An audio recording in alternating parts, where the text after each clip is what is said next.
I'm Jamie from Crumb, where we interview professionals in front of delicious food. Today I'm here with Roshan. How's it going? Going great. I'm starving. Well, how about we get our first dishes first? Let's do it. You introduced me to Gaylord. I introduced you to Tailor. Let me tell you why. One, it's been around for over 50 years. I think it started up in 1972. Longevity is huge to me. I like stuff that's been around for a long time. I like legacy. I like heritage. It reminds me of Sam's Tailor. I love the fact that it's called Gaylord. I think it's just an amazing name. And the food is just brilliant. I hosted Carrie Lam here maybe a year or two ago. She's our former chief executive. I've hosted so many guests from out of town over here. I think in 1992, 1993, my father hosted Chris Patton. I was at that dinner. Former governor of Hong Kong, the last governor of Hong Kong. I love this place, and what it does great is that it has an absolute stack of traditional Northern Indian dishes and then some amazing progressive dishes. So today we're going to try all my favorite progressive dishes. Progressive doesn't mean fusion, it just means it's Indian food. Sam's Tailor has definitely changed a lot over the years. What makes somebody have longevity? Absolute hard work, like Cristiano Ronaldo. Look at how he works out, look at how he takes care of himself. That's what gives you longevity, and that's what I do. I just literally work so damn hard on my business, I work so damn hard on my physique, I work so damn hard with my kids because I want longevity.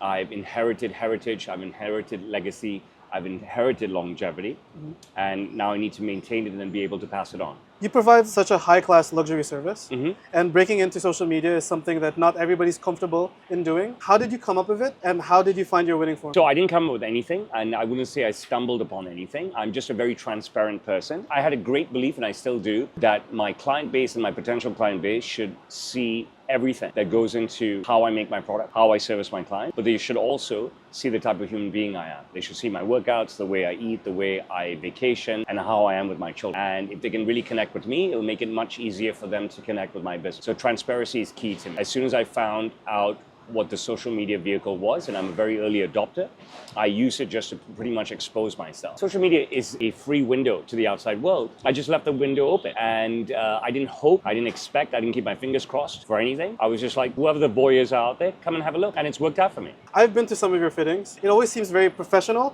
but also very personable, very enjoyable experience for everybody. How important is that? And how do you connect with people so easily, do you think? This year, I went out for my birthday. My birthday is January 12th. On January 13th, I had to go out with friends and I couldn't turn down that invitation.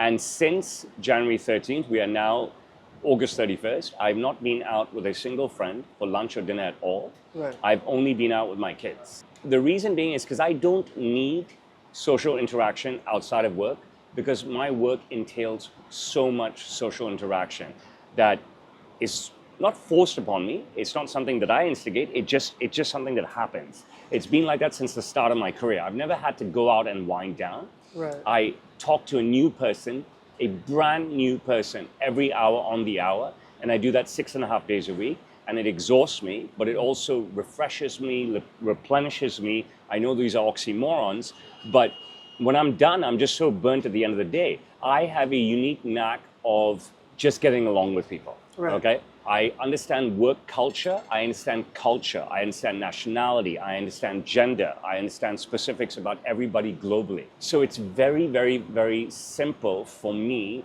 to start talking with people, asking them questions, making them feel comfortable with me. So yeah, what you've seen is amazing. Every time I'm in the store, I already have a great rapport with everyone. When I'm in the store, it seems like I am great friends with everybody. Yes, that is my forte. Does it come naturally? Absolutely. You know what I'm saying? It's one of my talents. That's something I really enjoy about you, Roshan, because like whenever we meet new people, you're genuinely interested in what they do, what they're here for, and you start the conversation all of the time. For people who are struggling with being as charming and charismatic as you, like, what do you think they need to keep in mind to be more social, to be more skilled, to be a better speaker? They need to talk. So right. the bottom line is this, and I'll give you a specific example rather than just, blowing out words. My younger two children, Saria and Rian, they're extremely quiet. Saria spent a lot of time on video with me when she was younger, say up to the age of 10. And then once she went to KG5, she started to shy away because, of course, all her friends can watch my content. Rian still stars in content with me, stars in a lot of content. I'm trying to talk to my kids all the time about anything. When I say talk to them, I'm asking them questions, simple, basic, easy questions. What did you do period 1? Who did you sit with? What's your teacher's name? What did you study? What did you do period 2? I barely get answers out of them. The thing is that what I tell them and what I tell their mother is that if they cannot talk now about the most basic stuff, what they just did today, then how will they talk in an interview with a university? How will they talk in a job interview and stuff?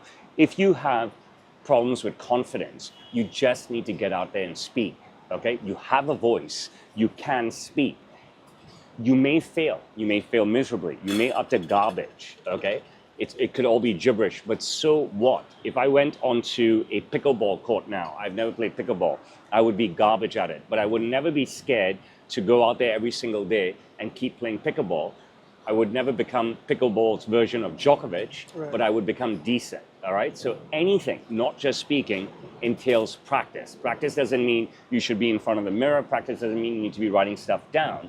Practice means get out there and be conversational. Don't just sit and do nothing. Take the risk to be conversational. If you are not willing to take that risk, then it's the same thing as in everything in your life, whether it's in sport, business, education. If you cannot take the risk, you will not get anywhere.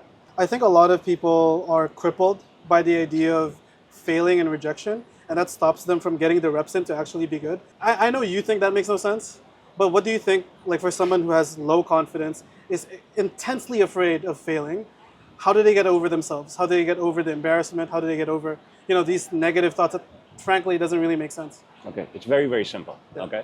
You are one of 8 billion people on the planet. You're the only one who's feeling lousy if you screw up. Nobody else cares. You may think that the whole world is looking at you, or your whole community are looking at you, or all your friends are looking at you. They really aren't. They don't give a Nobody fuck. cares about your problems. You're the only one who feels embarrassed. You're the only one who feels silly, okay? So if that's going to stop you, then it's honestly just ridiculous. You need to get out there and do stuff, whatever it is. You need to get over your fear of failing, because it makes no sense. The problem with humanity is that they all think that they are a hero, the main character in their own movie. I feel like I'm the hero, the main character in my own movie. That's how I live my life. But then I have control of that. Until you have control of that, you can't enjoy that. So I walk around every day thinking that the world is my movie and I am Tom Cruise, okay? And that's basically it. Because I may hurt on the inside, but you'll never see my pain. I'll never show my pain.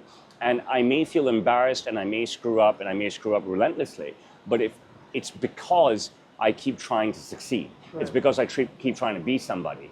There's going to be far more screw-ups on my part than successes. But what I will tell you is this. What justifies my hypothesis is the fact that nobody's focused on my failures. Only my successes are magnified. So when you screw up, nobody cares. The 8 billion people on the planet don't care. Okay? Nobody's replaying Cristiano Ronaldo's missed penalty. When was his last missed penalty? Every night, night after night, they're only replaying his goals. So only your successes are focused on that. And you need 10 misses, 20 misses, 5 misses, 2 misses for every success. So if you don't get out there and keep missing, no success will come. And that's the worst kind of failure. Cristiano takes 8, 9, 10, 12 shots in a game. He scores 1, 2, 3, 4 goals. We're not talking about his misses. We're talking about his goals. That's how you have to live your life. Let's talk about this mango lassi, which is so delicious. Lassi is an amazing drink made with milk and yogurt. It's so good. Adding them together Delicious. gives you the biggest rush whatsoever. What's your name? Awesome. Kasam, say hi to the camera. Okay, what is this? So today we have avocado mango dahi puri. It's mixed with some yogurt, some mango pulp, and some tamarind sauce. Here we have palak butter chaat. It's topped with pomegranate, some onions. We have some mint sauce, tamarind sauce. Nice, sweet and sour. Let me have a bite as well. So good. And be eaten with your hands. And then this is just classic street food with a slight contemporary version. It's the best appetizers. You get all your veggies in one go. And you get a bit of fruit as well. Guys, try this. I didn't expect pomegranate to be in a dish like this. This is really So good.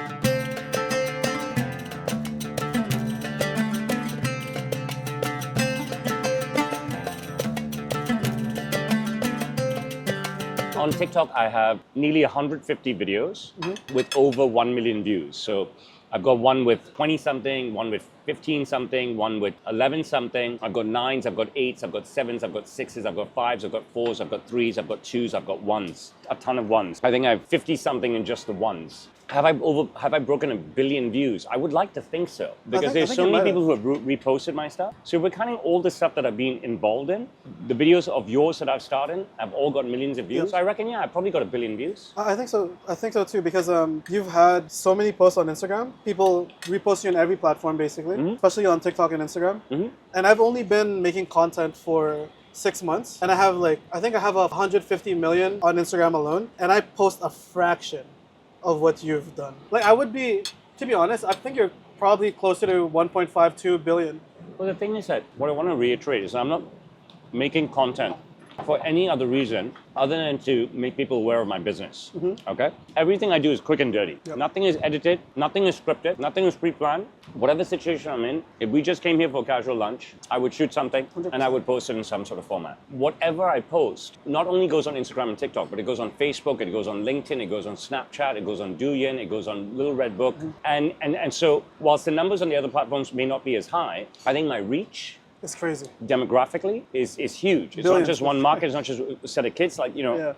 I've got such a unique audience on LinkedIn, which nobody posts the type of videos I post and puts it on LinkedIn. That's actually something I really want to talk about. To all the business social media gurus selling fake courses, this guy is legit. All the views he gets funnel straight to his business. He doesn't fake anything. All right? So fucking watch and learn. So tell me about your American trip. I landed in Chicago. I was literally just waiting there for a few hours to take my flight to Dallas. I'm going through security, and literally the TSA officer said, "Hey bro, can I get a selfie with you?"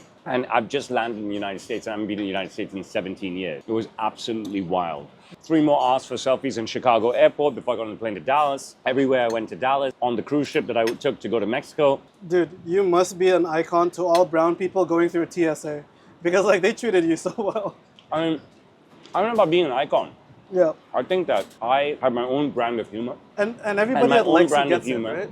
Everybody gets it, bro. Yeah. Heroes, they have no friends. They only have followers and foes. Okay, a foe is an enemy. Normal human beings, 7.99999 billion people on this planet, Yeah. are cowards. And what do cowards do? They herd. They herd. Yeah. They herd together. Cowards herd, like cows herd. Cowards herd. They herd together, and the first thing they do is they cannot be a hero, so they hate. So let's not say those who get it. Let's be factual. Everybody gets my humor. It's just most people are cowards. I'm not looking for compliments, and I don't care about hate. I think they hate That's the that you're first winning. thing they do is they hate because they're cowards, and that's basically it. Even though they get the humor. Do you feel that some miserable people, when they see somebody doing well, they instinctively feel negative about it, I don't know if they're miserable. And honestly, Jamie, I'd love to answer your question. but you don't give a fuck? I don't think about this stuff. It's not on my radar. I think it's the first question I've ever declined to answer because fine. it doesn't figure into my mindset. That honest to God is the truth. I can't sit around and think about why people don't like me, how many people don't like me. Talk to me more about your American trip and the convention that you did. After a couple of days, I was just getting a ton of texts, DMs, with people saying, "Are you coming to California? Are you coming to New York? Are you coming to Boston? How long are you here for? Will you make it out to Houston? I'm in McKinney. How long will you be there for? Can I drive out and see you?" Part of my entourage there had an idea of let's set up a meet and greet for you. And they did this on a whim. They booked a venue, they booked an MC, they booked a DJ. And I wouldn't say it was an open house, no. They did very well to screen everyone who signed up to come in. Right. And so we had a small, trustworthy, respectable crowd. And my safety and that of my children and that of my reputation Right. was paramount. You know what I mean? We couldn't have silly people coming in through the door. So I got to meet fans en masse, in addition to fans approaching me every single day, wherever I was, in the mall, in a restaurant. And I got to answer their questions, take photos with them, do a little video for them as a gift, a little cameo for them as a gift.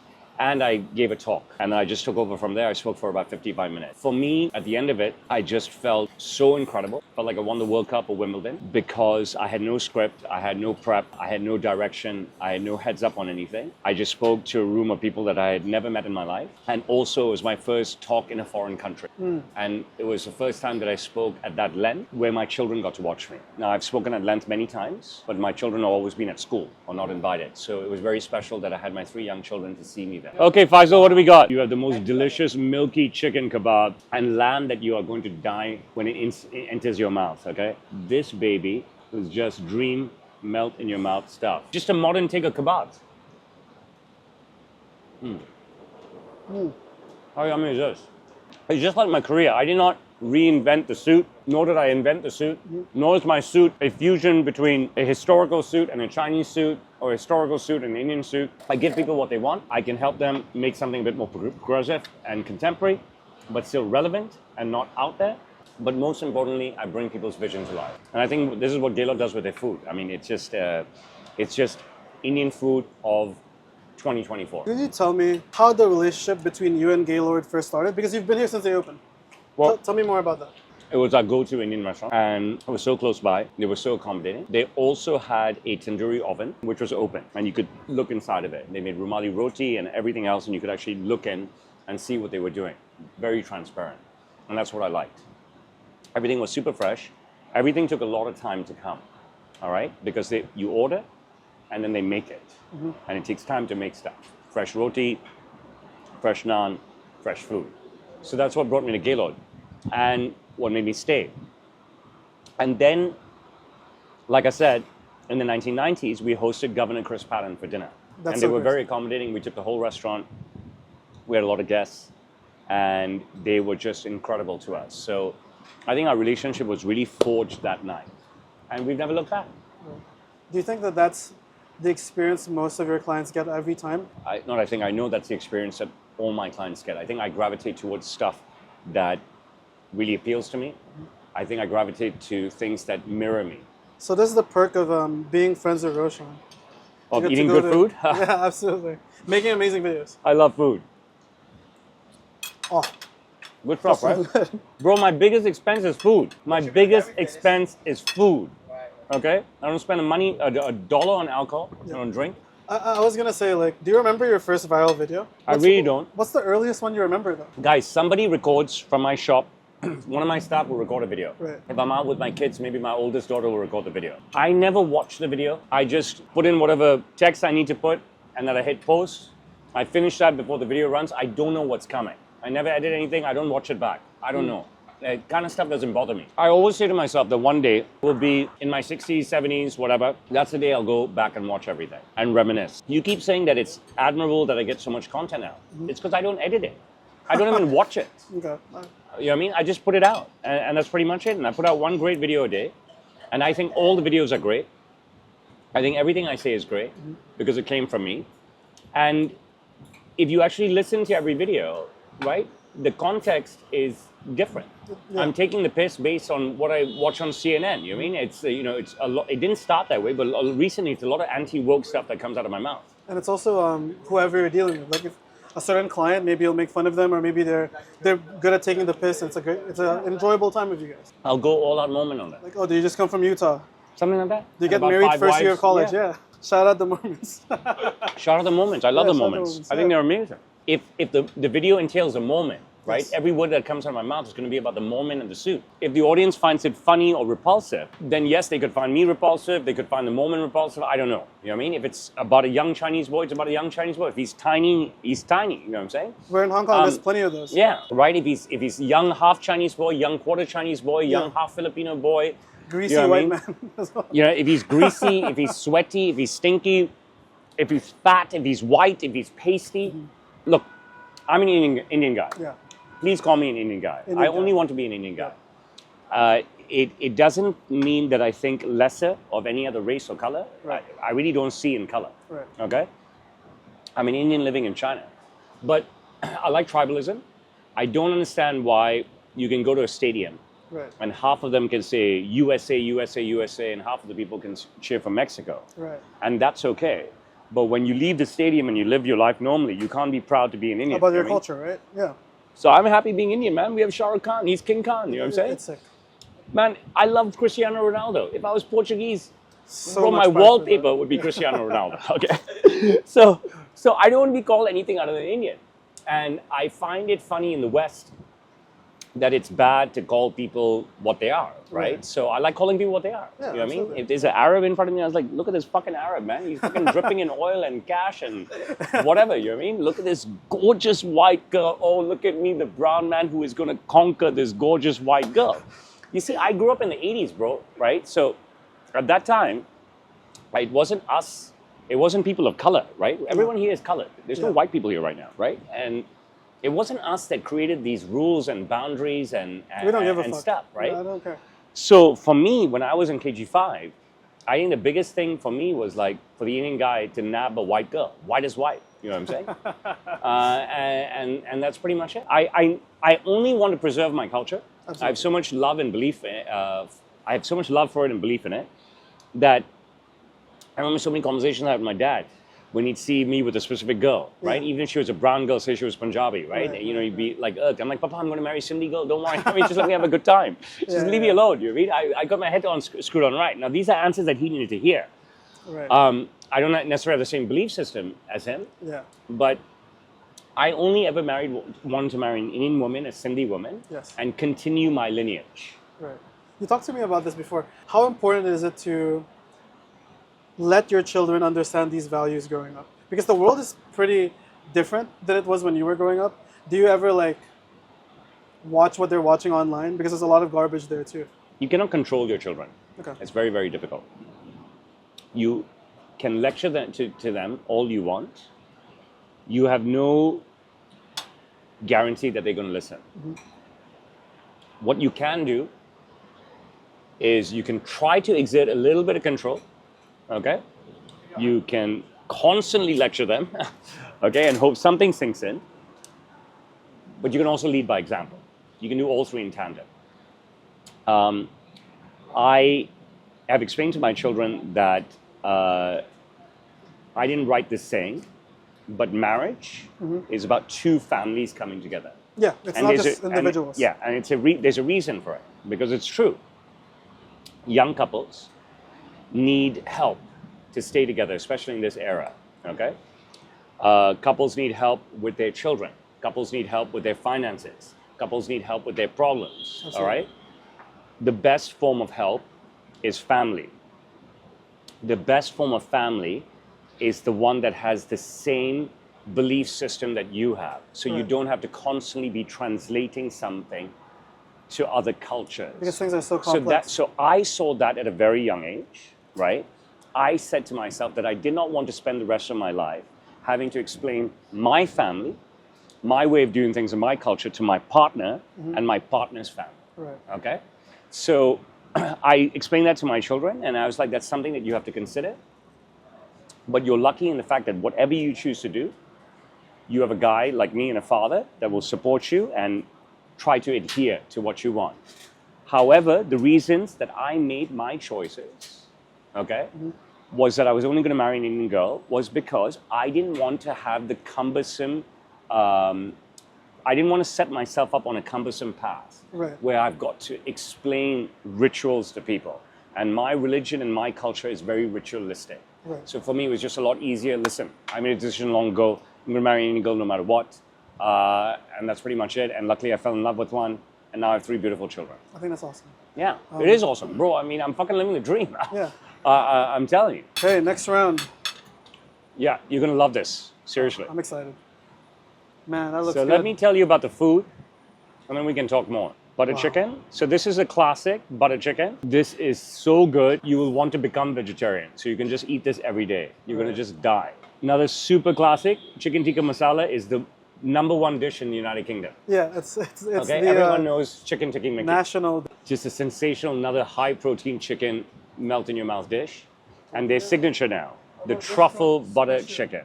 Their restaurant signature, the truffle butter chicken. Okay? That's amazing. Were you born in Hong Kong? I was born here, yeah. Okay. If I'm hosting somebody in Hong Kong, the overwhelming majority of the time is because they're visiting China, I'm going to take them for Chinese food, right? But you were born here, Yes. so there's no point me taking you for a Chinese meal. I'm an Indian. I want to take you to the best Indian food in town, which is here at Gaylord. Now, if I'm hosting someone for the second time, say on consecutive days, like a very close friend, a foreigner, and then I bring them to Gaylord. Try this thing. It is insane. You've never tried anything like it in your life. Nobody can make it. Nobody can make it at home. Don't watch Goodness Gracious Me.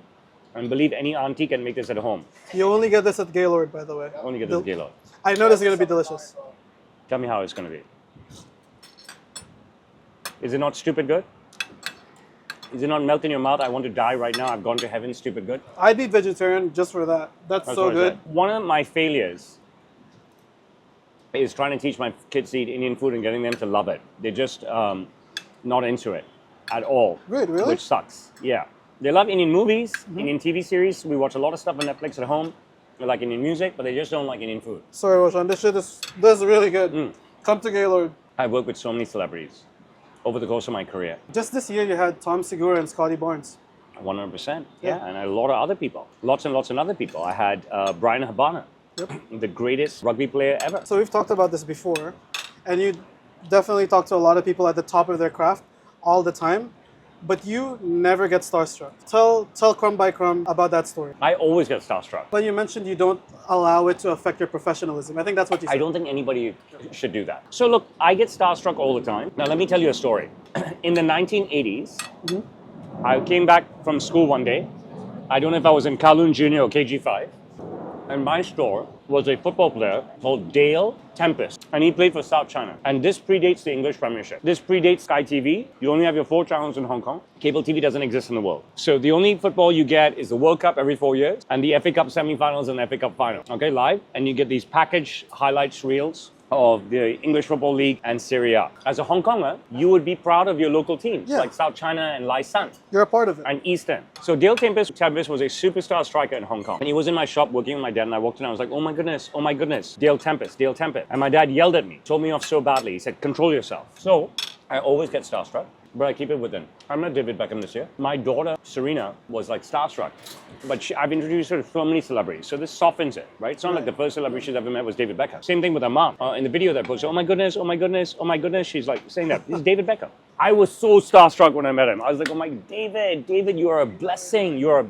I'm starstruck all the time. But at the same time, I'm paid to work. But more than being paid to work, I'm also so blessed that my suits cost about 5,000 bucks Hong Kong. The celebrities that I work with, okay, they make, at least 20 million US a season, all right, the athletes I work with. They choose me for a reason. They can drop coin on anything. They don't necessarily exclusively shop with me, and I'm fine with that. However, I am someone that is not a ready-made brand. I work with Alan Shearer all the time, and he's just uncomfortable going to stores or wearing Versace or Prada or whatever they said. He trusts me, he tells me, he asks me, what should I wear for the FA Cup final? I recommend to him. He likes the idea, he says, okay, make it, send it. My job is to bring people's vision to life, and that's why people retain me, to bring their vision to life. And sometimes people are not sure what their vision is, and my job is to get inside of them. And bring that out. Right. And that's what I do. And that's why you don't let getting starstruck in the way. You still... Because I'm too busy. Yeah, you're giving them the perfect service. I hope to renew my relationship with Imagine Dragons. Shortly, they're coming back to Hong Kong. Their last 2 trips here, I've been so blessed to be able to work with them. I think globally, everyone knows who Imagine Dragons is. I hope I make it a hat trick. But the first time Imagine Dragons came to Hong Kong, they had a particular vision, and their vision was Dumb and Dumber. So they had an orange suit and a sky blue suit in Dumb and Dumber, and they chose me to bring it to life. Those suits went viral. They went everywhere. When they came back to Hong Kong a few years later, their first stop was Sam's Tailor, and they made so much stuff. The craziest, I had never made crazy outfits like this ever. I made a lot of crazy stuff, but I made the craziest shit ever for this rock band. And they wore it to every concert, every red carpet, every performance, every interview, everything. There were so many outfits, and they were just insane. All of this can be seen on my social media. Okay, it's all real. And then during the pandemic, I worked with Imagine Dragons a number of times through live streaming and stuff. Again, it was crazy outfits and bringing crazy visions to life. And I guess, I'm lucky because there's nobody else out there doing it. Yeah. Or there's nobody else out there willing to listen.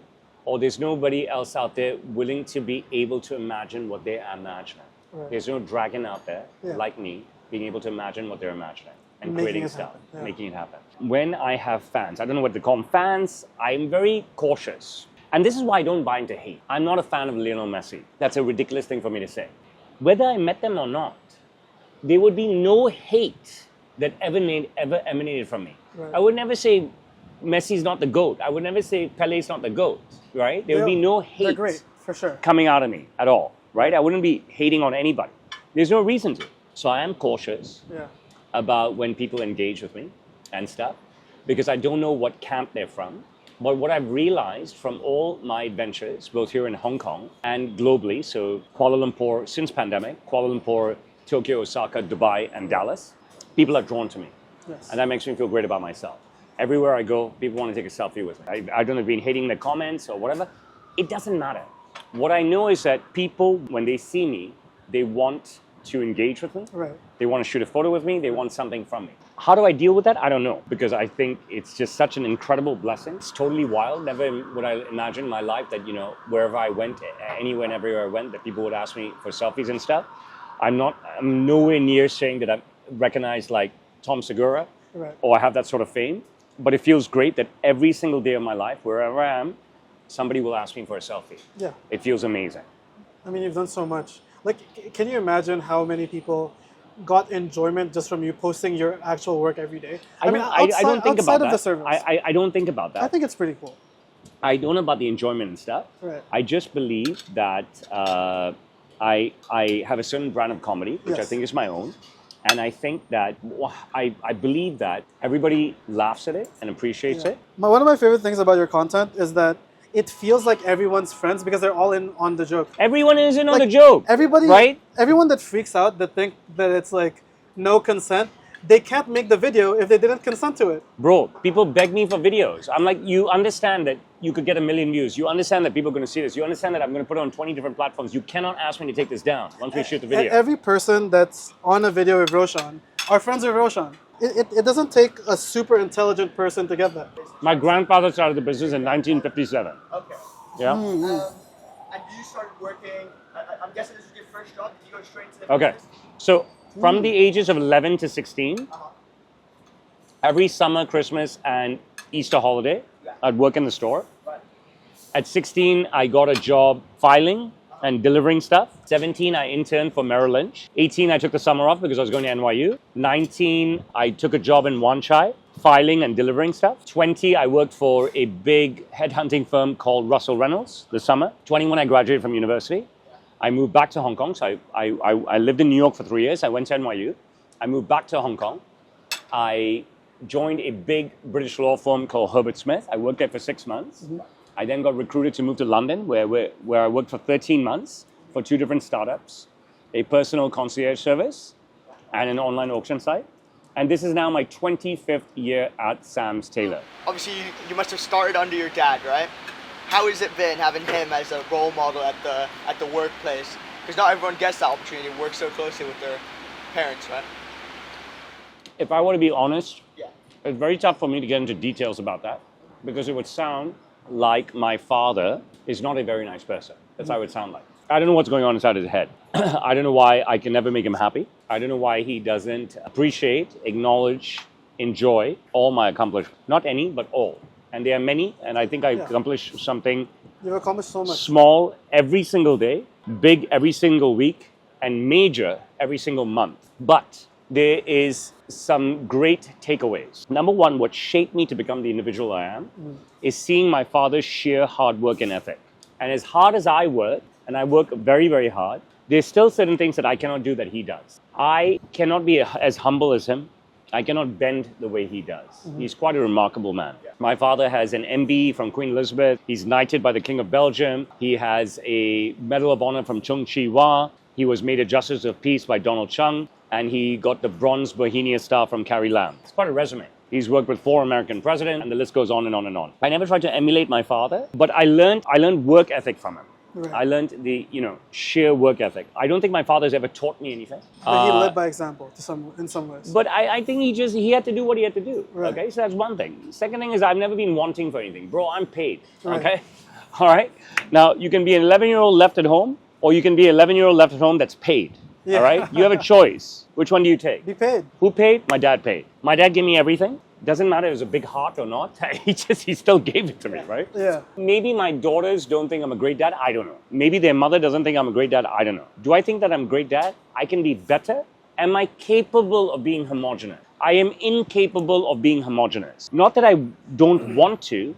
I'm incapable of being homogenous. Right. Okay? I think one of the things that I learned from my father is the things not to do as a father. That doesn't mean I don't do some of those things, but I think that the amount of love that I have for my kids emanates completely from the lack of affection that emanates from my father. That doesn't mean my dad doesn't love me. It's not that he's going to say it, and it's not that he's going to show it, but I'm still here with him. He makes sure I'm paid. I think a huge lesson for me from my dad was how to show affection to people. I didn't fall on the other side. I didn't get affection from him, hence I don't give affection on. Right. I think I'm so affectionate with my kid, and that is born. I think everyone can see that. Everyone can see that. And that is born from the lack of affection that I got growing up. Now, this is not a boo-hoo-hoo story. Please, don't feel sorry for me. There is no point thinking about what could have been, you can't control that shit. It's a waste of fucking time, Right. right? Just got to focus on now, and you got to focus on moving forward. I don't know if one of my great fears was not being able to live up to my dad. I don't know.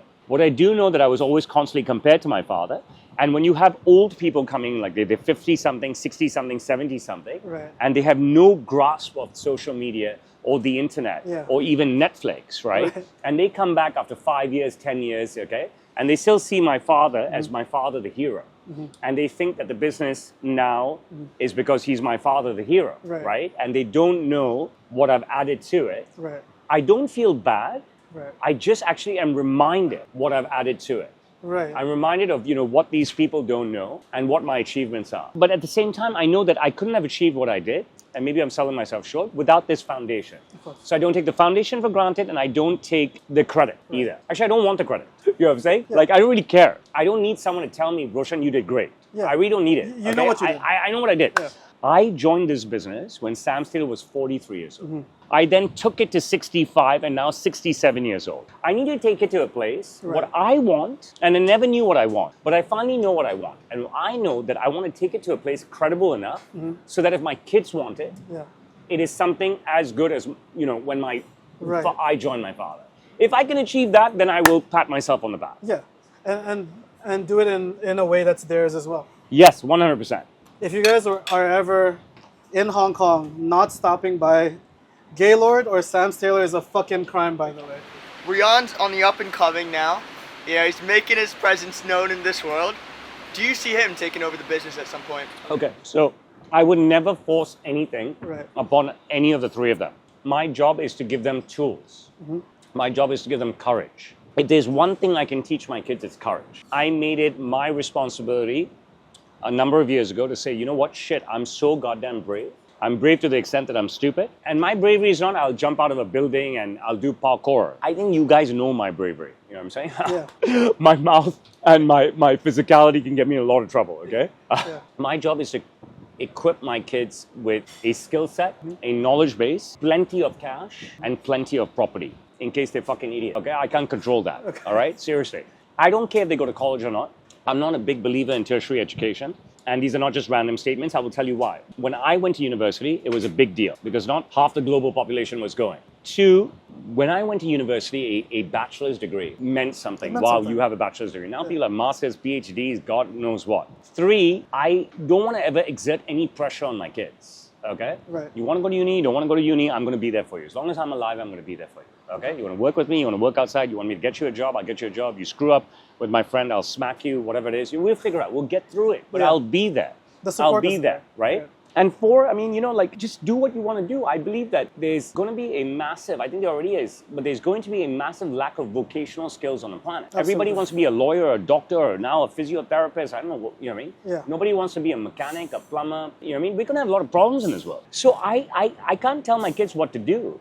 I can't tell them what they should do. Right. Right? I can only be with them across, be by their side should they want me during their journey. I want them to enjoy their life. And part of enjoying your life is making up your own mind. I have very harsh philosophy. I am my own keeper. Okay? I'm always imposing harsh shit on myself. Right. It keeps me honest. It keeps me sharp. So, I believe you make your bed, you lie in it. I don't run away from anything. You know what I'm saying? And you're I not don't run away planning from to make anything. their bed for them. I don't want to make their bed for them. Right. You know what I mean? And I'm not going to force them to lie in whatever bed they make. And I mean that. You know what I mean? I In think fact, I'm going to help them escape. You're giving them the access and the skill sets and tools that they need, but they make the decision. I think that, a lot of shitty... I don't want Say to it. judge. No, you can judge. I don't want to judge. I don't want to This judge. is a judgmental myself. podcast. You can't, bring kids into this world and not help them pay for their mistakes. You can't say, shit, you made the mistake, now you go fucking pay for it. Bullshit. You gave brought birth them to them. You brought them in. Now you take responsibility. Yeah, right? they So they're didn't my decide to be responsibility born. and stuff. Yeah. Right. That's the least I can do. And when you have those kids, you fully commit to the idea of taking care of them. Like, you can't not do that. You know what I mean? I'm not cutting them loose anytime. And they see how I hard you told my work. kids all the time that if you have a problem, Right, just tell me the problem. Anybody you want me to fuck, I will fuck them. right. Your fucking teacher tells you something, I will fuck that bastard teacher. Fucked. Your fucking friend tells you something, we'll go fuck your friend. I'll teach you how to fuck your friend. Yeah. Don't ever fucking, ever feel sad or shy or scared or embarrassed. You got a fucking problem, I'm your father. I will fucking fuck the guy. You're the hero for your kids. I want to That's be awesome. the hero for my kids. Right. I have to be. Yeah. Otherwise, don't bring kids into this world. Be You know what the I mean? hero for your fucking kids. I don't want to. You don't want asshole parents. The principal calls you and tells your parents your kid's a dick, this, that, and this person told. You want your parents to fucking say to the principal, "You're the fucking asshole." Are you such a fucking asshole? We're paying you, right? You bastard. They're kids. Why the fuck you getting involved? How many kids are there historically and globally? Right. Kids don't fight. They don't tease. They don't fool around. You're really giving me a fucking call? Yeah. I'm that type of parent. Don't you want that type of parent? Yeah, kids want their parents to stand up for them. So you know how in school teachers make it seem like if there's a conflict, it can be policed and both sides can be protected. Real life isn't like that. Exactly. You need to stand up for Yes, yourself. stand up for yourself. Sort it out yourself. You know what I mean? But you know what? At the very least, with all these fucked up things going on, your kids will be fine. I know they'll be fine. Fuck the other kids. Fuck the other kids. Yeah, I actually agree with that. Fuck the. I don't give a fuck about Fuck the them. other kids. Can you imagine bringing kids into the world and being lackadaisical, like, oh, my kid got into a fight. What did you say? Can you imagine my kids not loving the fact that they roll up in my fucking car with my driver when they Yeah. meet their friend? I mean, you know, some people find that churlish, find what I'm saying repugnant. If you have the But this is how I opportunity- measure my success. I measure my success on what I can do for my children, bro. You know what I'm saying? Well, you know, I measure my success in truly how much I did in sales Yeah. and what I can give to my kids. well, you know, like you have the ability to champion your children. You'd be an asshole not to do that. I'm with you 100%. If you have the opportunity to champion your children, you Right. should utilize it. You should take it. I fully believe Roshan, in nepotism. Why would I not help my kids? I kind of agree on that one too. You can say anything you want about Roshan, but this man loves and champions his children better than I've seen most people. I don't get it. Like, wouldn't you help someone that's closer to you? I don't get it. I don't get it either, bro. But also, if you think about it, it's kind of like when we were talking about marriage earlier. It's kind of an alliance and helping each other. It comes from the same spirit. We're all just helping people that we like. All right, let's do rapid fire or Okay. whatever you want on TikTok. I got questions from my Instagram. Just rapid fire answer them. So Farhan Khan says, cats or dogs? Dogs. Ash says, who do you think would win when it comes to eating, you or me? 100% me. I agree. It's gonna be him. Daphne, so she's Chinese, I think mid-20s. Can you be her daddy? No. I'm sorry, Daphne. He can't do it. Who's your most memorable customer so far? That I cannot answer rapid fire. But what I will tell you is to make it rapid fire, that I've done some incredible stuff with Tom Segura this year. And he's been yes. an absolute sweetheart. You know, if Imagine Dragons come and I work with them for the third time, you know, they may top that list. I mean, I'm not being fickle. I can only live in the moment. Ass or tits? Tits, bro. What the fuck? Jesus. He's a tits man. Somebody actually wanted. I mean, I'm just a man, bro. Go on. Why do Indians do the head thing? I'd like to believe nearly half the global population, and we're just working on a method to fucking mind fuck all of you. We're gonna one day be able to fucking knock And it everybody's together, gonna do it. everyone's gonna hypnotize. Okay. Okay, last one. Where do you get your beard trimmed? Chakwal at Chungking. A lot of this is a really stupid online topic, but a lot of men claim that they can beat animals in a fight. What's Yeah. the biggest animal you think you'd survive I'm fighting? not beating any animal, bro. They're dirty. They're disease. I'm running away like a we can cow. pay someone to fuck the animal up, I guess. Bro, I'm running away from animals. Okay. I deal with humans, and that's it. What are 3 things that guys fuck up when it comes to getting their first suit? Other than not going to Sam's Tailor. Listening to their girlfriend. You hear that? Don't listen to your girlfriend. Listening to keyboard warriors, armchair quarterbacks, Tuesday morning quarterbacks. Don't go on Reddit. Don't go on Reddit ever. Listening to their parents. And what would you say, like, let's say first suit, Black, second suit, blue. third? Unfortunately, gray, but you have to build a foundation. You don't have to love everything about a foundation, but for you to stand strong, you need a foundation. Okay, let's talk accessories. Your suits are always perfect. Talk to me about your accessories. I have beautiful watches. Even if I just had this one watch, Right. that's all I would need. Where's it from? This is from a company called Voila, Voila. So you get to choose the color of whatever this is called on the inside. You get to choose your strap from many, and you get to choose whether you want to ice the watch or not. I have a shitload of cufflinks. I don't remember where this is from. I just think it's beautiful. I don't go out and buy accessories right now. Gosh, I'll buy maybe a tie or 2 a year, or maybe even 0. This year, I was lucky enough to get 3 ties on my birthday. I had 1 Alexander McQueen. I had 1 Louis Vuitton. I had 1 Christian Dior. And they're beautiful, bro. Right. Okay? They're beautiful. I think I'm good for the year. Yeah. You know what I'm saying? I wear ties 6 days a week. Early on in my career, inherited my father's ties, and I added to those collection. I added to that collection myself. I've always been able to purchase great things for me. They've loved me. They've wanted me to look good. They've understood me. They've understood that even before the dawn of social media, I'm always in media. And they bought me great stuff. So ties are huge to me because I'm wearing them every day in addition to my suit. I think if you buy a beautiful tie, like a beautiful suit, when I get a new tie, I got a Gucci tie. Bro, I wore this tie every day. It was so good. I didn't give a shit. First week I wore it 6 days, second week I wore it 5 days, third week I wore it 5 days, fourth week, fifth week, sixth week I wore it 4 days. I ripped this tie to shreds. Tie was beautiful. It was a beautiful blue Gucci tie. It went with everything. I think that if I feel that I haven't received a tie as a gift and I get a great deal, I'll buy a beautiful tie. Other than that, I mean, I have so many ties that I've collected over years. I don't mind jumping back into the past from time to time. I think if you are going to be able to dress people, then you have to be able to dress yourself very swiftly and very confidently. In everything that I do, except in bed, I am just a confident person. But I am far from swift. And that's not about how long I take to come. It's about everything. You know what I mean? When I go to bed, I want to, it should be like a Shah Rukh Khan movie. You know what I mean? This shit is going on forever. Absolutely. So you tell me about your pins and then your earrings after that. Today, I'm wearing a Paul Smith given to me on my birthday, Jan 2020. I've probably worn this pin the most out of any other pin. I got it on my birthday, Jan 2020. My birthday means a lot. I have a lot of pins that I've not spent big money on. I've been in department stores when I've traveled. This is pre-pandemic and stuff. And I've seen interesting pins. It's very hard to find a pin. It's very easy to find on Amazon, but you don't know what it feels like. I need something with weight. I need a watch with weight. I need a pin with weight. I need earrings with weight. I need weight. If I see pins and they look good and they're sparkly, you know what I mean? And they sparkle. I like shit. I like bling, right? I need sparkle. And it has weight, then I will buy it. But if it's a stupid price, then I'm not going to buy it, right? It's no need, right? You know what I mean? And stuff. I think this is the only pin that I've been gifted. I have a ton of cufflinks. Gosh, I think I bought 1 or 2 Ferragamos and 1 or 2 others in the year 2000 when I started wearing cufflinks. And ever since then, I've just been gifted cufflinks. Accessories, my earrings, I wear them daily. Only when I go to government meeting, I don't wear them. Yeah. These pins are from clients. Clients gift me these. They're usually in the jewelry business. And I wear them out of respect for my client. What would you like people to, after watching this entire podcast, what's something that they should bring home to think about a little bit more? Go and see what your roots are and see what are you going to do to ensure that your roots are relevant in the future, okay? You have a great country, the Philippines. Yes. And Filipinos are very proud, as are the Indonesians, as 100%. Are the Koreans, as are the Japanese, okay? 100%. What are the youth of these countries doing to ensure that their heritage, their roots, live long beyond them? Right. If you are not doing something for your roots, for your culture, for your heritage, then you are doing yourself, your family, your country, your religion, your everything a disservice. You may not care anymore, but you were born from care and you have to give back. Right. It is not fair that you took from your upbringing. And you never gave back. And you don't give back. It is not fucking fair that you take from your upbringing.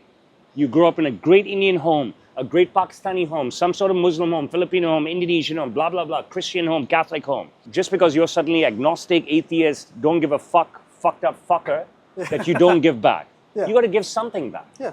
Okay? You don't have to believe in order to give. If you guys caught Crumb by Crumb on a short, come check out our full podcast in the link below.